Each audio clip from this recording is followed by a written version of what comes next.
Okay. Okay, so hi everyone. This is Miri Malkin. I'm a clinical hypnotherapist and a coach, and we are making this video with Toni and about tapping, specifically Faster EFT, and how to stop or turn off craving for weight loss. So Toni is a certified hypnotist, clinical hypnotist, for 8 years already, but Toni has a very interesting story to tell about that. And she's also Faster EFT practitioner and NLP practitioner.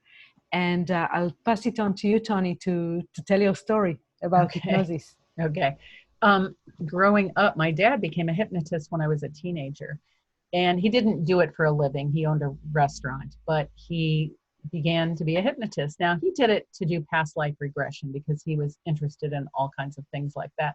I thought he probably did it to embarrass me because I was in high school, but it kind of turned out to be the opposite way because people were really interested. And I went to a Catholic high school. And to this day, when I see friends from high school that my dad hypnotized, that they volunteered, they'll always say, "Oh my gosh, I'm glad my mother didn't find out. She would have killed me that I did that." So anyway, I knew about hypnosis and I knew it wasn't really anything weird. Um, and so I was looking for a new career and reading different books. And all of a sudden I saw the word hypnosis and I thought, well, I love that. I'm interested in all things having to do with hypnosis. So I became certified at that point since I was kind of using techniques myself anyway.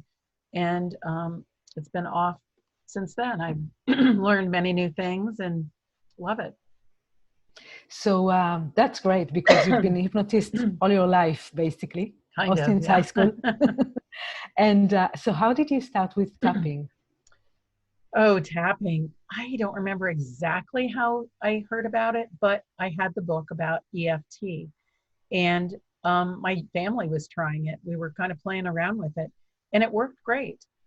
But one day my friend, who was also a hypnotist, contacted me and she said, "Have you watched any of Robert Smith's videos on tapping?" And I was like, "No, I don't know who you're talking about." Excuse me. So I started watching his videos, like all of his videos. Now he has about 12 or 1300 videos, but back then it was several hundred. And I started using it with clients. Well, I had been using regular EFT, but I found that their eyes would kind of glaze over when I would teach them how to do it because you tap on more points and you do different things. And so I thought, well, let me just try with Faster EFT. And it worked amazingly well. It was faster and it was easier for clients to use.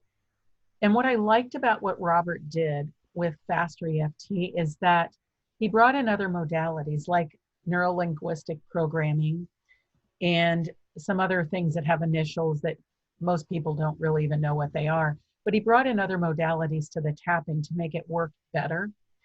And I just really resonated with it. Now, some people had a little problem with him calling it Faster EFT, but he was just a guy who'd been using it and added to it like Gary Craig did, adding things from Roger Callahan, who kind of started it.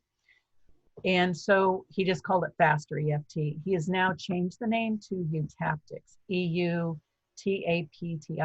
I think. I call it faster tapping. And it's different. So just to give a perspective of what we're talking about, there are a few modalities of tapping. We know, like the most known ones are TFT, EFT, right, and now we're talking about Faster EFT. Right. Correct. So how does it work? Well, we call it a psychosensory therapy, in that you're doing something that changes the way your brain's thinking, but it affects your body. Because when you believe something, that's what you believe, and it affects everything about you, how you feel, how you're acting. So I'll go over the tapping mechanics first, and then I'll explain what makes it work. So the mechanics, I'm going to take my glasses off because it's easier. And there are many ways to tap. You don't have to go in a certain order. There's a way to do it without actually touching yourself. It's like emotional acupuncture without the needles. I always throw in no needles there. But so what you do is you tap between your eyebrows. You can just use 2 fingers. I tend to do it like this. 5 or 6 times. And then you go to the side of your eye, the corner of your eye, and tap 5 to 6 times. And then under your eye, on top of your cheekbone, 5 to 6 times. And then your collarbone, which you really go below the notch in your throat. You're not going to the sides. You're going below the notch in your throat. And then you grab your wrist. You take a deep breath, really deep breath. And then you'll go to your good place, which I'll explain. So a couple other points that I do use sometimes from EFT is under the nose and under the chin. Those are both great points. I just don't always do them with clients when I'm tapping on them, but I do sometimes teach people to do that. So it doesn't matter if you use 2 hands, you cross over, if you do them in reverse order, it doesn't matter, okay?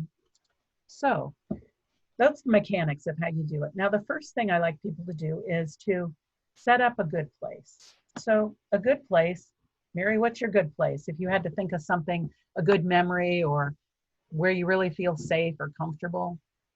Is outside in nature. Somewhere in nature. And so what do you like about it when you think about it? I like the fresh air, the quiet, the peacefulness. Yeah. Maybe some water flowing. And so do you picture that or can you get a sense of feeling? Okay. Yeah. So that's your good place. It can change. You can, oh, yeah, I remember this now. You can go there. But you go to your good place and just make it feel really good. Remember it. Excuse me, I need to cough for a second. I've had a cough. So what you want to do that makes this work is the question is not why am I having this problem? Why am I having these cravings? Is how do I know I'm craving? How do I know that I want something that probably isn't that good for me, or maybe I want too much of it? Right. So we can use, usually the big ones are ice cream, chocolate, sweet things, salty.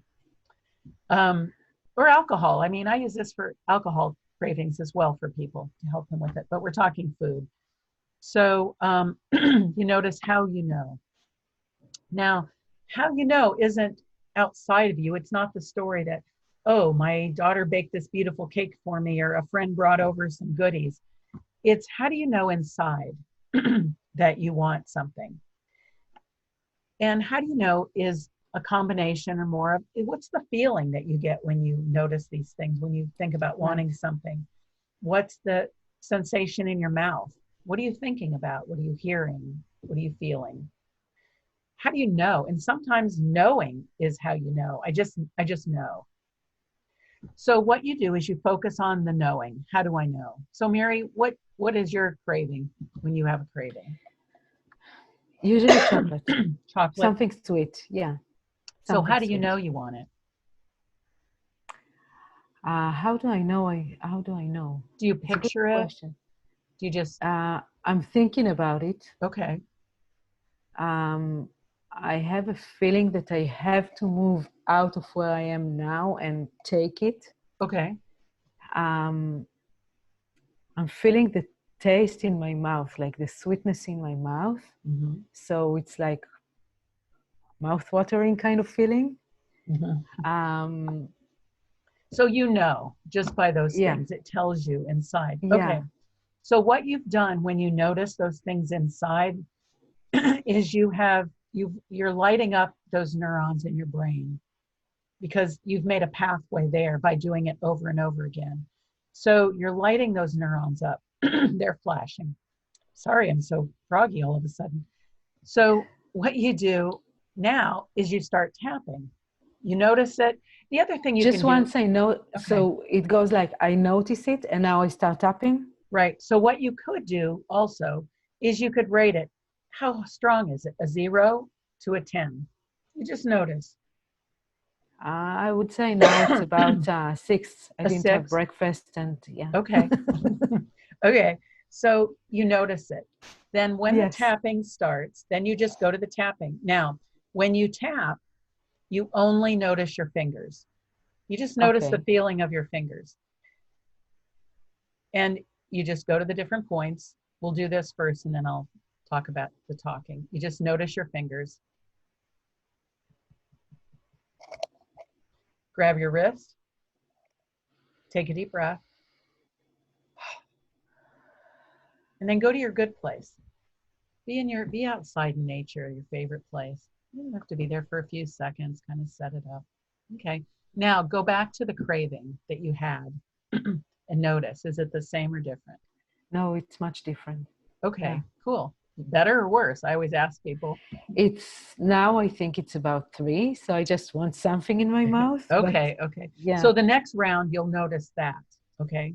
So now I'm going to talk to what you can add to it as far as what to say, because people do say things when tapping. But I like to impress upon people it doesn't matter if you say anything, that's not the important part of it. But you could Right. say, so if you notice again, notice what's left. And this time I'll have you repeat after me. I Okay. know there's a little delay, but as you tap. So go ahead and notice what's left. Feeling in your mouth. Yeah. Okay, so go ahead and start tapping, just noticing the tapping, and anybody can follow along. And just say, I release and let it go. I release and let it go. That feeling in my mouth, That feeling in my mouth. and the side of your eye. I'm okay to let it go. I'm okay to let it go. I'm safe to let it go. I'm safe to let it go. Under your eye. It feels great to let that go. It feels great to let that go. That old craving. That old craving. Collarbone. I'm so glad I'm letting it go. I'm so glad I'm letting it go. And then grab your wrist. Deep breath. And good place.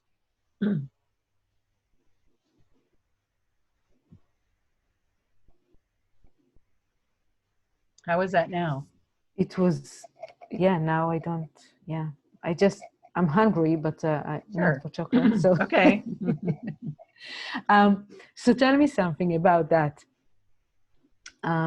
We started with saying nothing, and this is how we usually start, by saying nothing, because maybe I don't want to let it go right away, or I don't feel like I can let it go right away. So you're asking, what if you? So the first, Go ahead. the first round we did, we just stopped. We didn't say anything. Right. This is how it usually works, that you just tap. Normally you would say something with tapping. I like to go through the mechanics of it to show people what you're doing. And then because sometimes when you see that it changed without saying anything, then you can add what you say, because, and I do that because I've had so many clients come back the next week or whatever, and I'll say, have you been tapping? It's kind of your homework. And they'll say, well, I should have, but I just didn't know what to say. I didn't want to say the wrong thing. And so when they see that it works without saying anything, then it helps them know that they don't get stuck in what to say. But if you do have something you want to say, like that piece of chocolate cake that's in the refrigerator, I know I want it, and I'm okay to let it go. I'm okay to let it go. So you give them something to look forward, so they can hang on those words while they are doing the tapping. Well, the words are basically what you're experiencing, like that craving, that way I feel inside. I'm okay to let it go, because I do use tapping for a lot of things, and sometimes it's for past traumas or other things. And sometimes I do it with clients, and this is because I'm the practitioner. I will say, I have a list of words I will say. I release and let go all the sadness, the fear, the anger, on, because I want to see what triggers them. I want to see if there's a feeling that makes it get worse, because then I know which direction to go. So they're not hiding it. So what you're saying, basically, it can work with every kind of challenge. Yes. So pain, yes, trauma, addiction, like you mentioned before, right. Smoking, craving. I use it a lot for smokers. Anxiety, smokers, yeah. Anxiety, so do you use the same wording for that? Do you? Excuse me, my first wording that I will use is usually the same. And that would be, as they're tapping around, they would repeat after me, and I'll just repeat this. I release and let go all sadnesses, fears, resentments, guilt, judgments, abandonments, betrayals, helplessness, hopelessness, shame. feelings of no control, rejections, frustration, and everything else. I'm safe to let it Right. go. So I Right. kind of hit all the major things that someone might be experiencing. Right. And this is for trauma, or you use this for pain as well, or for food as well? Because sometimes when we crave for something that we think we're not supposed to, we have some shame or guilt, or, Exactly. With food, with weight loss clients or health management clients, I want to know what you grew up around food. What were your messages that you got about food? Were your Was your family overweight? Were they always weight conscious? What was said to you? And because those things, when we tap on them, what happens when you tap on something like that, a memory, it seems farther away from you. It seems less important. Like it's just not that important to me because right. I think of tapping sometimes, and I have one somewhere, an etch a sketch, the kid's toy that you draw on and then you shake it and it kind of Yeah. dissolves. That's what I think about tapping because it sort of dissolves those neurons. It makes them seem, I don't know that it literally dissolves neurons. I'm no neuroscientist, but I think of it that way as it starts breaking the connections. Yeah. And as far It as, makes sense. yes, let me kind of address pain for a minute because that might be a little bit different. It kind of depends. Pain is a message that we're getting that's to pay attention to something. Now, if you, for immediate relief, tapping can work for pain. It can help because sometimes we'll tap on someone's pain, notice your pain, what's it feel like, and then tap on it. And then they'll have a pain. Well, now that's better, but I feel it over here, which is kind of a strange thing. But if your pain is for, you've checked it out medically, there's no real reason for it because pain can become a habit as well, then I think tapping works for it. Right. It's one thing that can help. But if you're looking at this way, and I'm going back to craving, it's also a message, right? Like Right. I'm craving because of something. Sometimes it can be very simple, like, I'm hungry, or Right. I feel like, but in many cases, this craving is connected to something else, like comfort, feeling safe, Exactly. and all of that. Correct.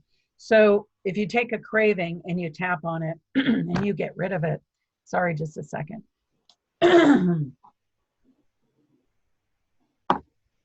Sorry about that. Welcome back. If you, sorry. If you're having a craving, getting rid of the actual craving is great because it gets you out of the moment. But then going back to, again, what are my messages about food? Right. How was I as a little girl? Who is that little girl in me that feels, what am I saying to her about food? The little girl or little guy you have inside of you that maybe got some message on food, tap on that memory. So this can be basically the if your father did regression or past life regression, Yes. this can be memories from the past, right? Right. I was a little kid and I didn't have chocolate and I always wanted to have chocolate, and now I know that I have it, so I feel safe. Right. I have a really good example of that. Kind of a different example, but I worked with a woman years ago that she was a high-powered executive woman. She craved soft serve ice cream and donuts. And on her way home, she had a long drive and she would go from fast food place to fast food place where they had soft serve ice cream. And she'd get 3 or 4 of them. So we tapped on it and she did really well. She said, I have ice cream in my freezer at home and I open the door and I look at it and I just close it. I don't care. Donuts, we tapped on that because she would bring big boxes of donuts in for her employees and they'd sit on her desk and she would just keep eating them. And so in tapping, a memory popped up after a round of tapping. Sometimes things will come up. She remembered taking her young son, who was an adult and she was now estranged from, to the donut place and buying warm donuts and sitting there and eating them with him. So that memory that was attached to the donuts came up. Right. And we worked on that. We tapped through the memory, go back and be there and let's get rid of that. And the craving disappeared. It doesn't mean that you'll never eat those things. It means that they don't have power over you anymore. Because isn't that what a craving is? So it gives you the power of choice. Exactly. You could choose to have ice cream, you could choose to have donuts, but you don't feel compelled to do it, the compulsion there. And you may have to do it more than once. I mean, just because you tap on it like you've tapped on it right now, it may pop up again when somebody presents something else. So you just tap on it again. But it does get better, it accumulates. And I think that's the beauty of it, right? Because you have such a simple tool or strategy to Exactly. deal with, you know, it can be, as you said, it can be craving, but it can go to pain or any other Right. thing Memories. that you can, memories, and you can do it in the moment and feel empowered to make your own choices, given that there is nothing controlling you. Correct. Correct. Because we all want to have the power to do what, to be who we want to be and to take control of our lives. And when something does take control like that, it's almost as if we've given our power away to it. And it's like, oh, I have no control over that thing. And it's like, well, you do. You just don't know how to do it. So here's something. And this is very empowering. It is empowering. And that's what I like to do, is to give clients techniques, because nobody teaches you things. We should have come out of the birth canal with a handbook. Here's my troubleshooting handbook. I mean, even every appliance you ever get has something. So you and I, we know each other for a couple of years now. And I know that you work with people who come to you for weight loss, yes, lose weight or weight issues. So how do you integrate the tapping while you work with them? What I do. So after my intake, tapping is the first thing I go to. I feel like it's important to show them right off the bat how their cravings, how things can change immediately. Now, it doesn't mean that that's solved, but it does mean that, look, you have this tool now. And so then I do other work with, I find out what their memories of childhood in relation to food. Especially if weight has changed suddenly. I've worked with a woman recently who, after her husband died, she just decided for the next year she was going to not cook, basically, for her or her children, and they all gained weight. And 7 years later, she's still grieving and not taking control. So when we worked on the grief, and then she began to feel better. So then we worked on the food issues, because it's not always about the food. So if I find, if someone comes and wants to just lose a few pounds, it could just be simple that things have gotten out of control. During COVID, especially in the States, I was baking all the time, where, it's easy, you're at home, you need that comfort. But now it's like, okay, we're starting to go out again. Those extra pounds, I don't think there's some deep-seated story there. There could be, but in my family, all the Italian women, that's all they ever talked about was their weight.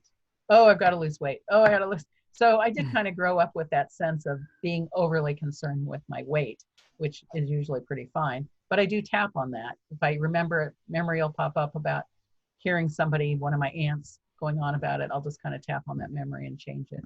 But that's how I incorporate it. Then I do some trance work too in different areas, but I do use the tapping. I will also bring in other modalities with tapping, which is an easy thing to do that I teach people, is so that food that you're craving, where is it when you picture it in your mind's eye? If you closed your eyes, we should have done this before, but that's okay. If you closed your eyes and picture, I'll go for another food. Go for another food.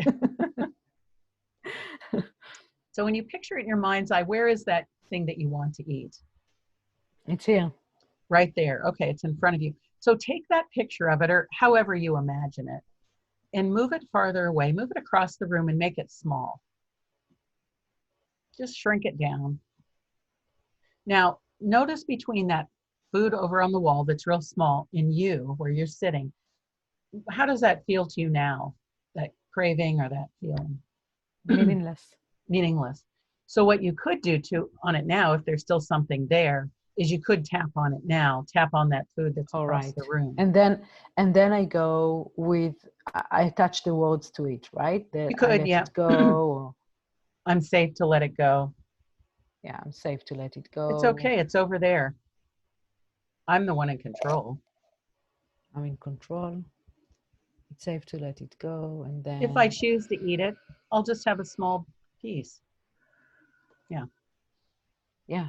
Anything, because like I said, weight loss with me is not so much about getting to that perfect cultural body type. It's more about just be healthy and feel better, because obviously if you're going to someone for weight loss, you don't feel very good about yourself. Right. So And you know, you and I know that when someone comes to us for weight loss, they tried so many other avenues correct. before they came, right? Right. And we know it's not about the food, Mm-hmm. usually, right? Unless Right. they have like the little couple pounds that they gained over Yeah. COVID. Well, I say that it's not about the food, but sometimes it is. It's depending on the weight. I think the more weight you feel like you want to lose, I always find there's more issues there, background issues. But a lot of people just have bad eating habits too. They're Yeah. going to fast food. Another thing that I'll tap on with people, if they really go to fast food places a lot, how do you know you want to go there? Well, I see myself, I'm on my way home from work and I'm driving by and I just picture myself going in there. Okay, picture that. And then let's tap on that, because they'll tell me later, oh, I don't even think about it when I drive by a fast food. So I think there are bad food choices that people make, and then they become a habit because it's easy. They don't want to put the effort in. So it's all a combination. But I feel like Right. tapping really plays a strong role in the way I work with food issues. So let me ask you another question. Many kids see, you know, sweets, and also adults, but Mm-hmm. kids see sweets as treats, Mm-hmm. right? Like as a reward, like you've been a good boy, now Right. get chocolate, or you can have Yeah. an ice cream, you behaved very nicely today. Um, so they start developing those habits or those connections Mm-hmm. from pretty early age. Right. And we as adults, we stuck with them. Like, I deserve this. I Mm-hmm. want this chocolate. I deserve it. I had a really bad day. I want this ice cream. I had a shitty conversation and now I want something to comfort me. Right. So do you treat this kind of feeling the same as craving? Um, in a way, yes. I would have the person go to that feeling of um, the comfort that they need, or it still always goes back to, and this, I can't stress this enough. How do you know something? Right. Inside, how do you know that you need that? Or how do you know you feel you need to be rewarded? What tells you that? Because I think that's one of the differences with EFT and Faster EFT is we aim at the problem. We aim at the issue, and that's inside. So that is it is kind of an issue culturally, is that we use food for comfort. We don't really learn how to comfort our self-soothe ourselves with breathing. Breathing always sounds so simple that people dismiss it, but it's really one of the best things you can do to pause, is to just notice your breath. So learning self-soothing techniques and then tapping on what else comes up, Mm-hmm. those old cultural or family dynamic things, why we need to soothe. It's kind of like smokers. They feel like they've accomplished a task, and now I'm going from this to this, and I need that This break is in the pause. between. The pause, exactly. It's that Yeah. cigarette is the pause, but you can pause without, ruining your health. It's the same way with eating. Um, I worked with a guy the other day who comes to me off and on, and he he drinks much less than he used to. But he's still drinking a little more than he really wants to, and I think just with the stress of the world right now. But what I had him do is think what he says to himself just before he gets that drink, and you could do the same thing with food. So this isn't tapping, but it's a similar thing, not similar, but you just think about the words you want to say. In his word, I feel like I need something. So you could do that. So what I had him do is slow the words down. So I had him saying them out loud. I think, very slowly, as slowly as you can, and then imagining the words and stretching them out, putting them around the room mentally. And so what he said was, well, yeah, now there's a space here. And I said, that space is a question mark. So you can ask yourself what I really need right now. And he said, I think I need to just go talk to my wife. And I've been using that a few times lately. It's something I heard about, but I'm like, oh, let me try this. And with food too, it gave somebody else pause to think, what do I really want right now for myself? So I think taking that pause, if you still are feeling that urge, then you can tap on it. But, you know, the more tools and techniques that we learn, the more we have in our toolbox. There's, Exactly. you know, one thing might work really well right now. Maybe just breathing works really well right now. And another time tapping works. And there's a lot of other things. Yeah, absolutely. So would you recommend this with kids as well? oh, yes. Oh, yes, yes. I tell my clients who mention something their kid's going through, it's like, tap in front of them on your own stuff. You know, let them see you tap. Because when you see some of your parents doing this, and there are ways to tap, which remind me at some point to talk about that for a minute. But when you see your parent going like this, you're like, what are you doing? You know, you look really weird. What are you doing? And what I say, depending on the age of the kids, I'll say, I have magic in my fingers, just like you do. I can use my fingers to change how I'm feeling about something. And you want to try it? You know, especially with little kids. You know, when they're crying or upset, to be able to just, even if you tap on one point, because you'll see me do this a lot. I do it so automatically that I just this is my point as well. Yes, I do. It's an easy point because Robert shows that you could do a sneaky tap. Like, let me take my glass off. Like it's the sneaky swipe tap. Like you just kind of rub your points. But to me, if somebody does this, it says something. It's like something's going on. It's like, just pick a point or kind of, you know, rub something as you've noticed what's going on. And then just do this. But, you know, if you rub your chest, point here, nobody's really thinking what's she doing. Yeah. So, yeah. I find it, you know, I find myself tapping, like going and sometimes tapping and like, oh, okay, I am tapping. Yeah.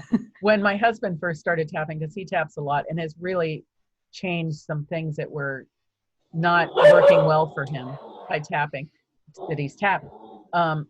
If he would see me tap, he would always say, what are you tapping on? And I'm like, do not ask me what I'm tapping on. It could be something minor. It could be something big.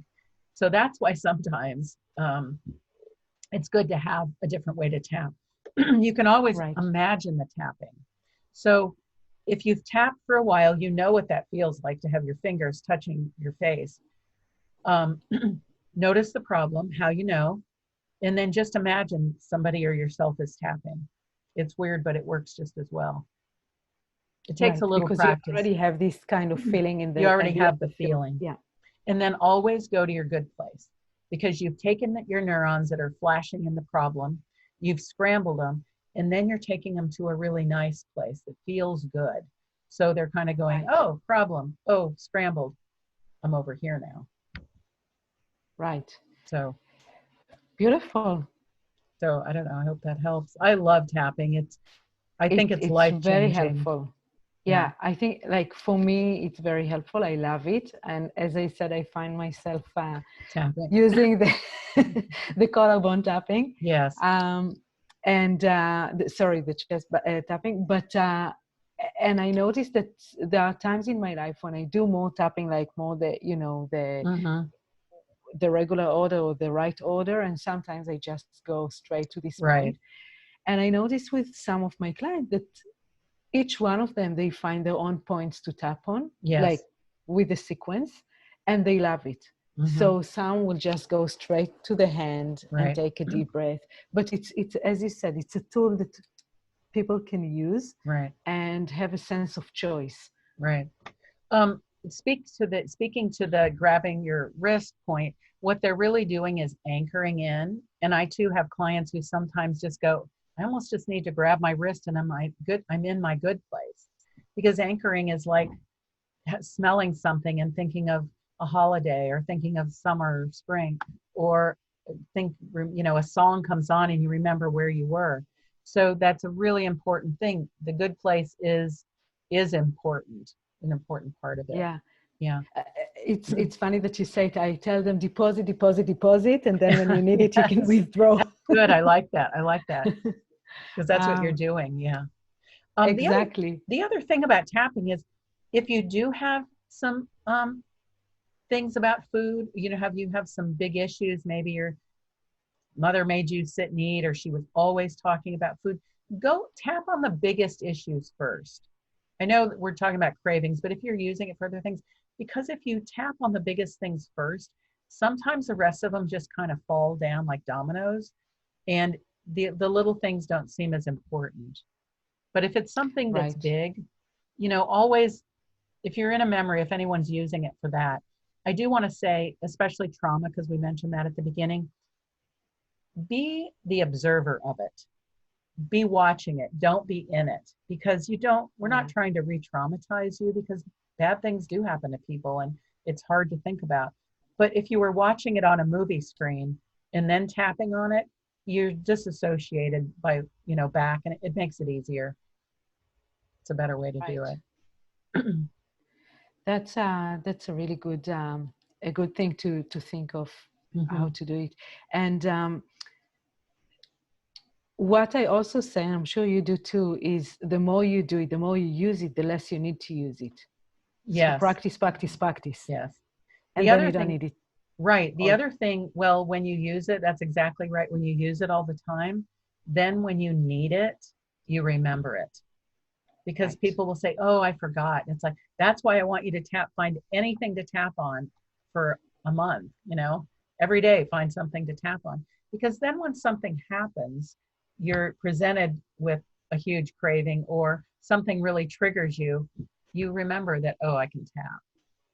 Right. Yeah. So it brings me to something that you and I talked before, like way before, about hypnosis and I guess tapping as well, and all the other modalities, that it's not an event. Like one tapping or one set of tapping or session of tapping won't resolve everything. Right. It's a process. Right. And we had this kind of discussion a few times in the past, that hypnosis is a process, tapping is a process, even NLP is a process. Like things didn't happen to us overnight. Right. And so we need time to process the release of them. Right. That's correct. I describe it as, we've all had stuff happen. Everybody has some kind of baggage or something that's bothering you. And you're kind of down here in the muck with it. You're going through it, whatever it is. And so you tap and you use it, you do whatever, use hypnosis. And then life happens. You go back kind of on a, you're going up the spiral of life or whatever. And then kind of that same trigger comes back in a different way, maybe, but you notice it's not quite as intense because you've done some of the work down here. And maybe it doesn't last as long. And then you go around again and something triggers you the same, but it's much faster and easier to get through it.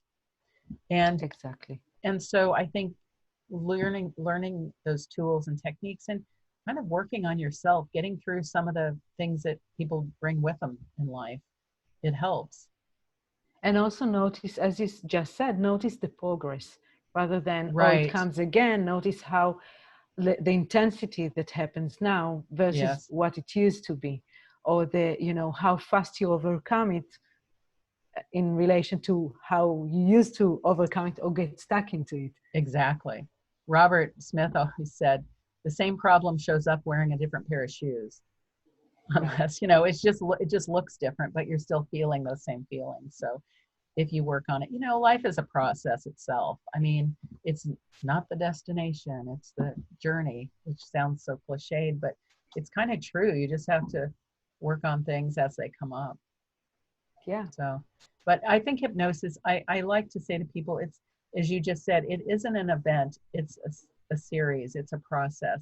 And sometimes one session will help you depending on what it is that's going on. I've certainly had clients like that. But doing a series of sessions makes so much more sense to really, because then if something comes up, then you're going back and the therapist can say, well, what's happening now? Oh, okay, let's address that. Right. It's like peeling an onion. So yeah, I totally agree with you. Perfect. Toni, thank you so much. Do you want to add anything or? I don't think so. Yeah, I enjoyed. Sorry for my hoarseness. I don't know where that came No, from today. I love this conversation. I think Yeah, it's really helpful, and I hope that if someone can take something from it, right. even just the tapping or just the thought about tapping or thought about, you know, looking at it as an event rather than as a process rather than event, Right. this is really good. I do have a short video on my website Yeah, where I and we demonstrate link the it to tapping. this. Okay, yeah. That will show you the mechanics of it and talk about it in shorter form, so you wouldn't have to go back and watch all this to remember it. That would be awesome, and we'll link it. We'll link Okay, your video to it as well as to in the group, and maybe when we put it on YouTube or wherever, um, and we'll share it. And this great. was I really enjoyed it. Good. This I did too. conversation. It would be really great to in your on your Facebook feed to hear what people what kind of what how it worked for them and what kind Yeah. of success and So I think this is our invite, right? So to yes. invite everyone who watches us to continue the conversation and ask questions, and our Yes. details will be down below. So you'll have access to them. And Toni and I will be happy to continue this conversation and Yes, to I'd love answer to. any questions. So thank Okay. you so much. Thanks. Enjoy your Thank you. day. Uh-huh.